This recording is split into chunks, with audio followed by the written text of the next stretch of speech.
Selamat malam semuanya. Udah makan belum? Udah, tapi kok kayaknya lemes gitu ya.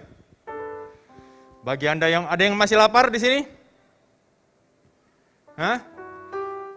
Jika Anda yang masih lapar, Anda akan dikenyangkan oleh firman Tuhan pada malam hari ini ya. Tapi sebelum daripada itu, mari kita tundukkan kepala, kita satu dalam doa terlebih dahulu. Bapa, di dalam nama-Mu Yesus kami berdoa dan mengucap syukur pada malam hari ini Kau kumpulkan kami ke tempat ini Bapa. Kami percaya bukanlah sebuah kebetulan, tapi anugerah-Mu Bapa. Kami percaya Bapa kami akan belajar kebenaran firman-Mu pada malam hari ini Bapa. Jamahlah hamba-Mu ini Bapa, biarlah apapun hamba-Mu ucapkan itu adalah kebenaran dan firman-Mu Bapa. Biarlah Roh-Mu yang menyampaikan dan berkata-kata di dalam bibir hamba-Mu. Di dalam nama-Mu Yesus Bapa, biarlah nama-Mu yang dimuliakan dan ditinggikan dan diagungkan Bapa.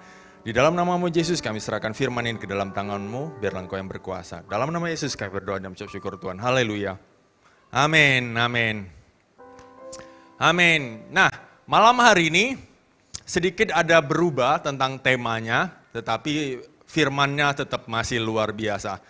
Tiba-tiba saya mendapatkan sebuah, kayaknya kita sharing ini aja. Kita bisa naikin aja langsung ke slide saya. Nah, malam hari ini saya akan sedikit sharing tentang kecerdasan emosi ataupun bahasa Inggrisnya emotional intelligence. Mungkin hari ini hanya versi basicnya doang. Versi apa? Basicnya doang. Jadi kalau mau lebih dalamnya lagi ya jangan lupa hadir terus dalam ibadah ProM ini ya. Jadi malam hari ini kita akan belajar tentang kecerdasan emosi. Apa itu kecerdasan emosi? Kalau kita mungkin lebih sering mendengar tentang IQ ketimbang EQ, betul? Nah, kalau saya nanya, kira-kira IQ lebih penting atau EQ lebih penting? Ada yang bilang IQ, angkat tangannya. Yang lebih penting EQ, kecerdasan intelektual ataupun kepintaran. Ada yang mengatakan IQ yang lebih penting? Atau ada yang mengatakan EQ lebih penting? Enggak ada yang angkat tangan, ada yang angkat tangan di belakang. Atau dua-duanya penting? Dua-duanya penting, luar biasa. Berarti udah selesai nih korbannya ya. Udah ngerti semua ini. Jadi malam hari ini kita akan belajar dulu apa sih perbedaan IQ dan apa itu perbedaan EQ. Nah, sebelum daripada itu kita kasih contoh terlebih dahulu. Ini adalah sebuah profesor yang ada di Amerika Serikat. Dia adalah profesor yang sangat-sangat pintar. Dia adalah profesor matematika. Udah profesor matematika lagi. Siapa yang suka matematika saat zaman sekolah? Nggak ada ya. Kenapa? Rasanya IQ-nya gitu ya. Jadi akhirnya susah banget hitung-hitungan gitu ya. Nah, kebetulan profesor ini luar biasa pinter banget ya. Dia menulis banyak sekali rumus dan algoritma. Nah, salah satunya yang saya dengar adalah dia menulis algoritma kalau nggak salah suara ataupun retina mata. Jadi akhirnya dia bisa mendengar, komputer bisa menganalisa bahwa suara kita berbeda, retina mata kita berbeda. Ya, jadi dia menggunakan sistem computerized untuk menganalisa perbedaan tersebut. Wah, saking pinternya dia. Tapi lucunya gitu ya, pinternya dia, ya kita bisa berasumsi IQ-nya sangat tinggi, betul ya. IQ-nya, kecerdasannya sangat tinggi. Tapi apa yang terjadi kalau kita membaca beritanya ini? Jadi ceritanya adalah dia, yang paling atas, dia barusan menjadi menjadi ayah lah ya tepatnya ya, menjadi seorang ayah, bukan seorang ayah. Dia usia 37 tahun sebagai seorang profesor matematika. Nah, pada malam tersebut, dia bersama istrinya sedang berargumen ataupun berdiskusi ataupun berantem lah bahasa kasarnya gitu ya, lagi berantem. Suatu malam dia berantem sama istrinya tentang bagaimana merawat anak tersebut. Bagaimana merawat anak tersebut. Dia lagi berantem dan singkat ceritanya apa yang terjadi? Di paragraf yang ini, all suddenly in the middle of argument, he jump over the 16th floor balcony. Jadi di dalam berdiskusinya dia lompat dari balkoni dia yang apartemen lantai 16 sampai ke bawah. Nggak pakai lift dia. Dia bukan Spider-Man ya. Jadi dia lompat langsung brek mati, selesai dia. Nah pertanyaannya gitu ya, banyak sekali orang berita aneh gitu ya. Kalau ditanya teman-teman karyawannya emangnya sebelumnya dia stres, ada ngalami stres atau apa enggak sih? Malah teman-temannya mengatakan dia adalah orang very happy guys gitu ya. Orang yang senang-senang, ceria-ceria. Lo kok berantem sama istri lompat gitu. Serem sekali ya dalam hal ini ya. Jadi malam hari ini juga saya bukan lagi sedang sharing tentang keluarga gitu ya. Jadi saya nggak sharing tentang kalau suami dan istri berkelahi siapa yang menang gitu ya. Bahasanya apa? Woman always right gitu ya. Betul nggak? Enggak ya? Nanti kita sesi yang tentang pernikahan nantilah ya. Nah dalam hal ini kita bisa melihat bahwa IQ yang tinggi belum tentu EQ-nya bagus.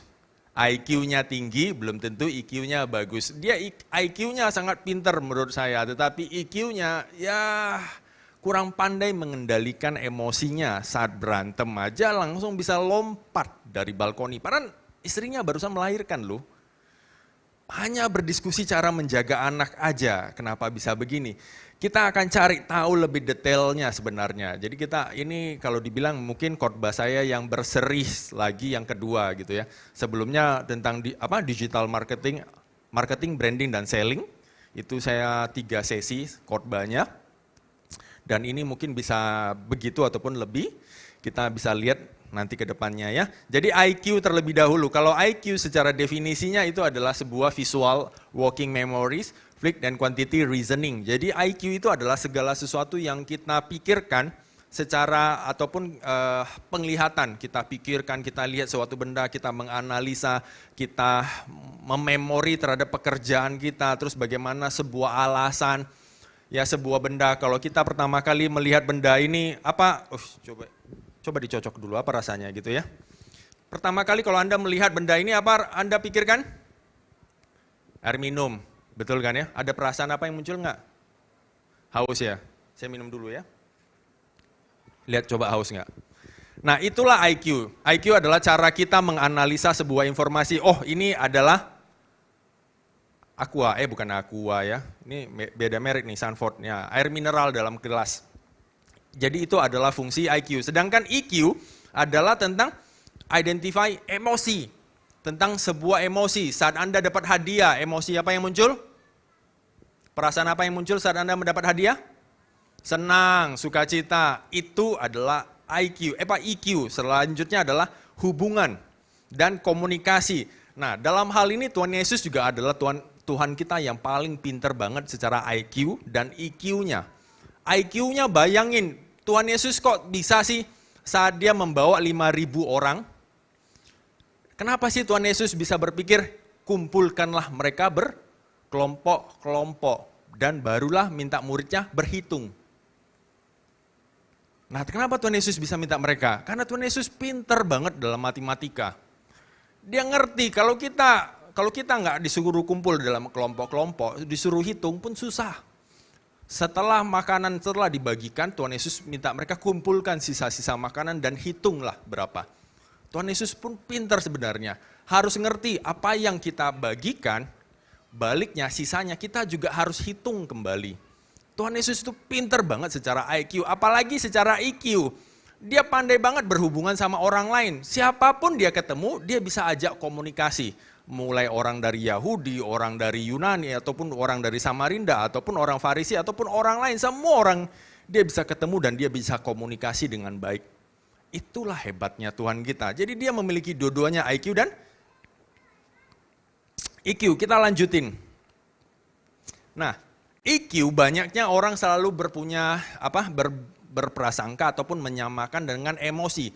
Kalau orangnya gampang marah, berarti wah ini nggak beres nih EQ-nya, belum tentu ya. Kadang-kadang orang yang suka ketawa juga belum tentu dia sehat-sehat ya. Tiba-tiba kita nggak ngapa-ngapain dia ketawa sendiri. Sehat nggak dia? Kita malah ketakutan ya, kok ketawa sendiri. Nah ini mungkin ada sebuah problem emosi. Nah emosi itu apa dulu? Saya pingin sebelum kita membahas dalam banget tentang EQ ataupun emosi itu apa dulu? Kita definisikan secara Kamus Besar Bahasa Indonesia terlebih dahulu. Kalau kita ketik dalam Kamus Besar Bahasa Indonesia, emosi itu merupakan yang pertama, luapan perasaan yang berkembang dan surut dalam waktu singkat. Yang kedua, keadaan dan reaksi psikolog, fisiologis, dan kegembiraan, kesedihan, keharuman, kecintaan, kan keberanian bersifat subjektif. Bersifat subjektif. Terus ketiga, marah. Marah itu asumsi banyak orang ya. Jadi bahasanya, ih emosi kali kamu. Ya artinya marah. Asosiasikan mereka emosi terhadap marah. Padahal emosi itu merupakan luapan perasaan. Merupakan apa?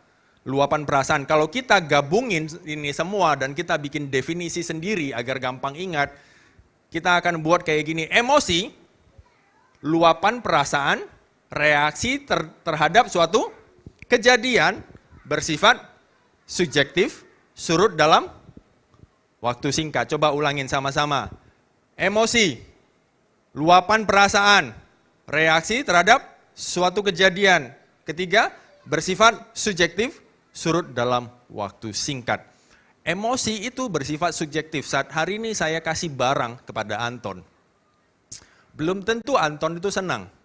Karena yang saya kasih itu kos kaki. Belum tentu senang, betul? Subjektif, betul? Padahal saya senang nih kasih dia hadiah. Yang menerima belum tentu senang. Karena subjektif. Dan surut dalam waktu singkat. Jadi bisa naik, bisa surut dalam waktu singkat.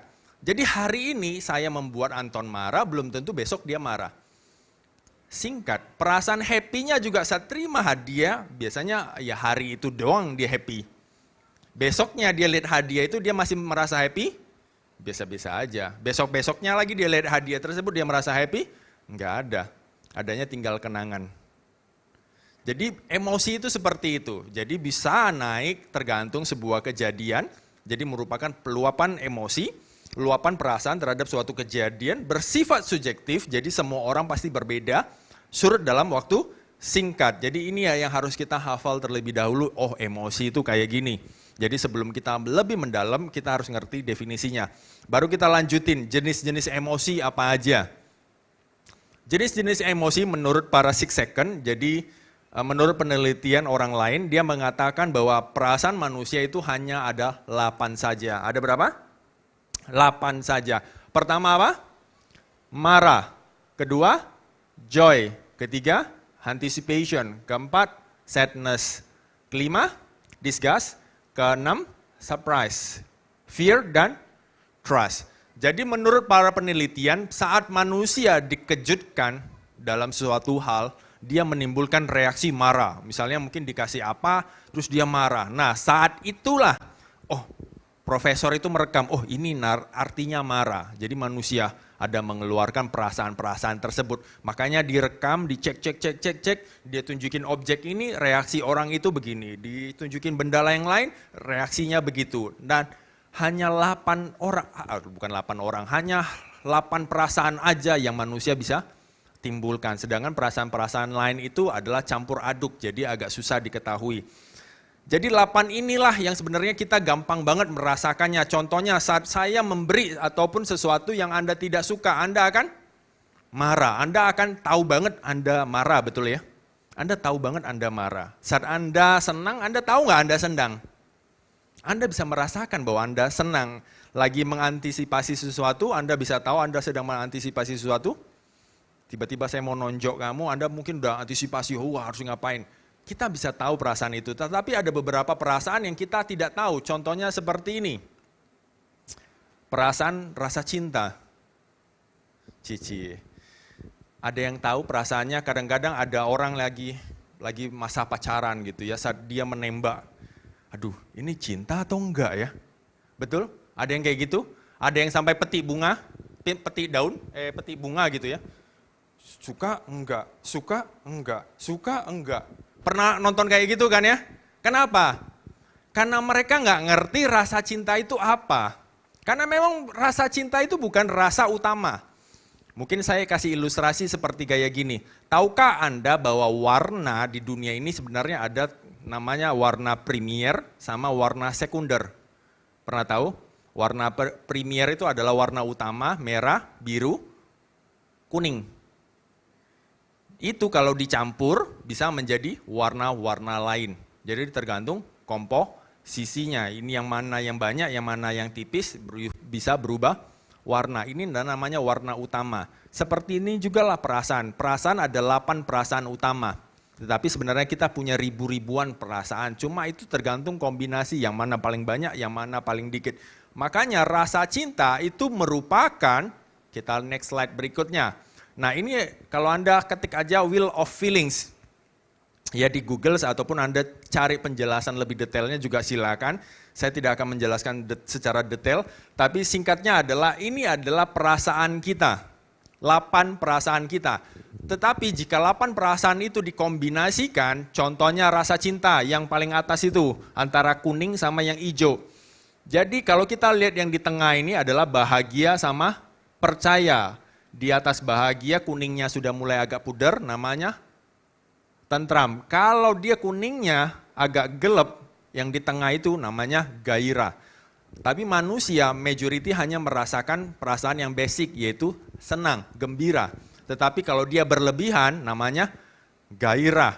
Tetapi kalau dia kurang berarti tentram. Sama rasa percaya, kalau berlebih rasa percayanya dia hormat, dan kalau kurang ya dia merasa penerimaan. Kalau ada namanya percaya dan bahagia dan dia merasa penerimaan, timbullah namanya cinta yang di atas itu. Nah itulah namanya wheel of feelings. Jadi sebenarnya kombinasi beberapa perasaan menimbulkan perasaan yang baru.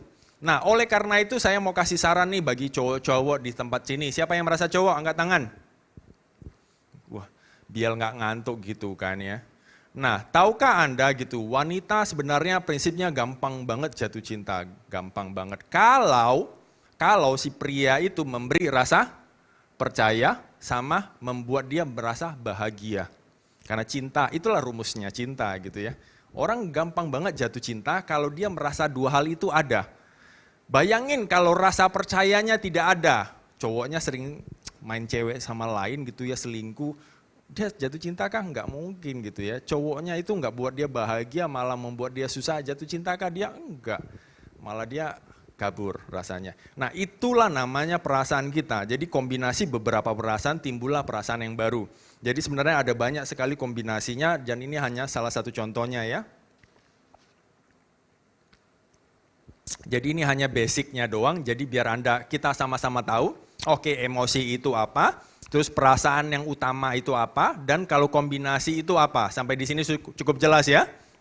Kita lanjutin lagi materi kita. Nah, apakah manusia bisa mengendalikan perasaannya?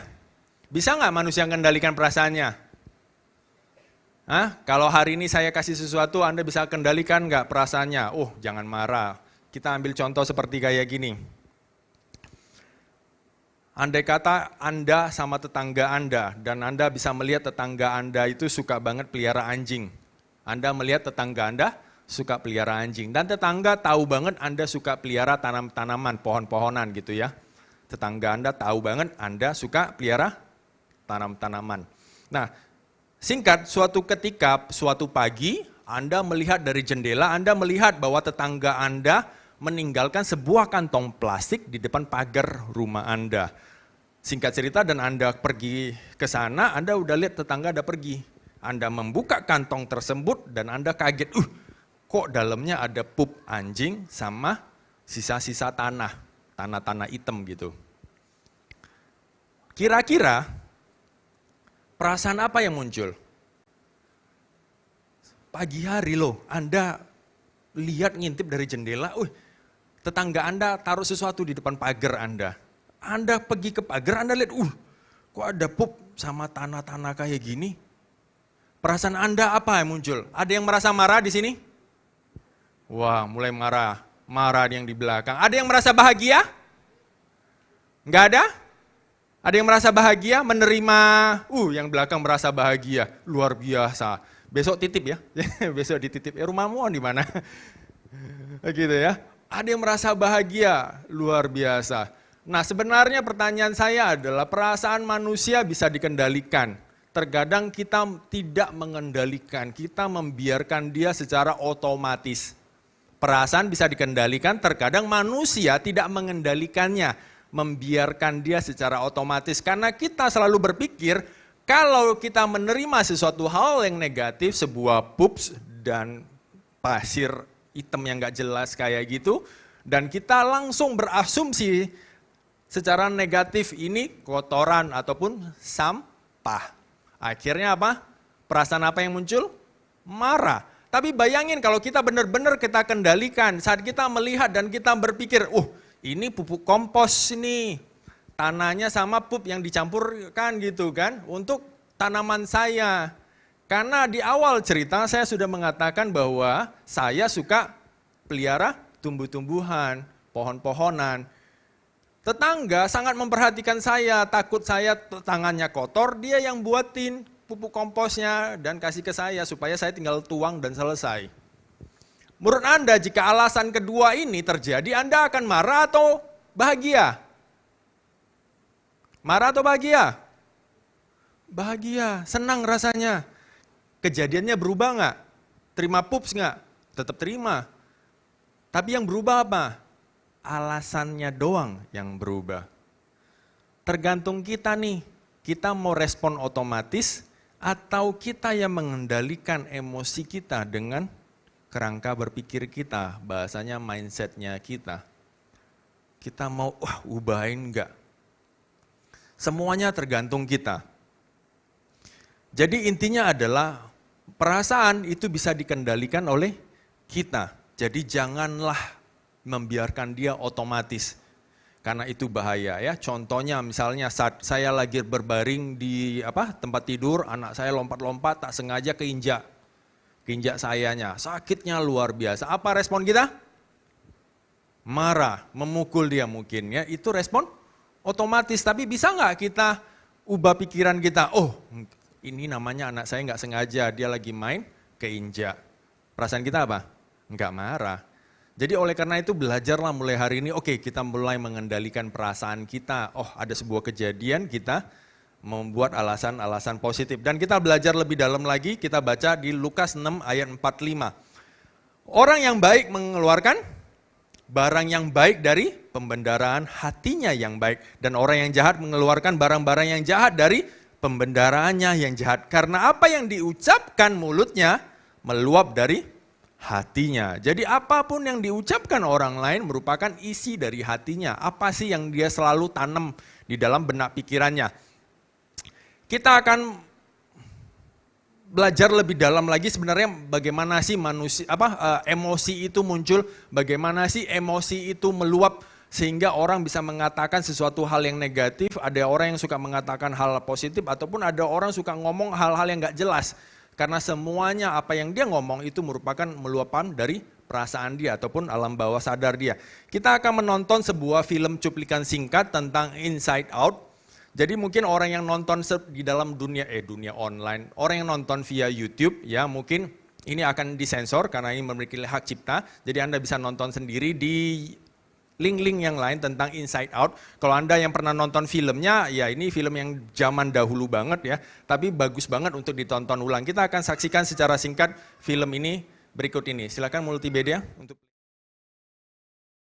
gambarkan. Karena ada beda profesor, beda penemuannya. Jadi ada yang bilang perasaan itu ada 5, ada yang bilang perasaan itu ada 6, ada juga yang mengatakan perasaan itu adalah 8. Jadi tergantung beda-beda profesor. Nah, tetapi yang di sini yang ingin saya sampaikan adalah seperti kayak gini, bahwa manusia punya perasaan. Tadi kalau Anda bisa lihat memori lah ya, memori. Jadi perasaan itu digabung sama sebuah memori, jadi dalam sebuah bola. Makanya jika memorinya merah, berarti ada sebuah perasaan marah di dalam memori tersebut disimpan. Dan Anda juga melihat bahwa di tengah-tengahnya, kan di sini ada rak-raknya ya, dan di tengah-tengah yang sebelah sini itu adalah core memory ataupun memori inti. Adalah sebuah kejadian atau sebuah perasaan emosi yang kita anggap paling penting dalam kehidupan kita. Sebuah kejadian yang kita anggap paling penting dalam kehidupan kita. Ada banyak hal yang menganggap itu penting, ada yang menganggap bahasanya kayak gimana ya. Contohnya, saat saya naik sepeda dan saya jatuh dan ditolong orang lain dan saya menganggap itu adalah kejadian yang penting. Ada juga orang yang mengatakan bahwa kejadian yang paling penting dalam hidup dia yang susah dia lupakan itu adalah boneka kesayangan dia yang dia tidak simpan dengan baik, papa mamanya membakarnya ataupun membuangnya. Dan itu dia menganggap kejadian penting yang dia ingat. Gara-gara sebuah kejadian tersebut, itulah menjadi sebuah ingatan yang paling penting dan akhirnya terjadi sebuah karakter. Ya, kalau Anda nonton tadi ya, jadi sebuah kejadian yang dianggap penting dijadikan core memory dan itu menjadi sebuah karakter. Sedangkan memori-memori yang lain yang setiap harinya yang kita terima itu hanya short term memory yang kita ingat pada hari tersebut. Besoknya hilang, lupa, start dari nol lagi. Contohnya, kalau saya nanya kemarin pagi, kira-kira Anda selama perjalanan ke kantor, Anda ada melihat benda apa aja? Pasti lupa. Kemarin pagi ke kantor, lihat benda apa aja? Nggak ingat gitu ya. Ada benda apa aja? Atau selama perjalanan Anda ke sini ada ingat? Mungkin masih ingat, oh tadi ada mobil putih, ada mobil hitam, ada mobil nyaris keserempet, masih ingat. Tapi kalau kemarin pagi atau kemarin lusa, masih ingat? Nggak ingat, karena itu kejadian yang tidak penting, makanya setiap harinya akan dipindahkan ke memori alam bawah sadar. Tapi nanti ada waktunya akan dibuang. Nah, kalau Anda nonton di film ini, nanti dia akan jelasin kapan memori itu akan dibuang. Kapan kita lupa, benar-benar lupa terhadap sebuah kejadian. Nah, nonton di film ini. Kita lanjutin lagi ke slide kita.